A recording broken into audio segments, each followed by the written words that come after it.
नगरबारी परिसरातील पोलीस चौकी वाऱ्यावर, पोलीस प्रशासनाचे दुर्लक्ष, उद्घाटन मात्र थाटात. याबाबत अधिक वृत्त असे की धुळे शहरातील नगरबारी परिसरातील प्रभाग क्रमांक 2 येथील परिसरात जवळच आजमेरा महिला वसतिगृह असून त्याचबरोबर सातपुडा शैक्षणिक संस्था असून आजूबाजू परिसरात चोऱ्यांचे प्रमाण पाहता सदर पोलीस चौकी या ठिकाणी नगरसेविका भारती माडी यांनी मागितली होती.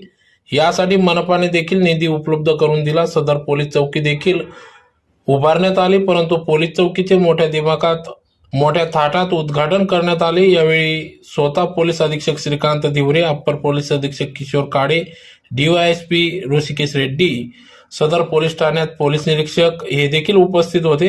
परंतु ज्या तारखेपासून सदर पोलीस चौकी उद्घाटन करण्यात आले त्या तारखेपासून या ठिकाणी कोणत्याही प्रकारचे पोलीस प्रशासन या ठिकाणी दिसून येत नाही.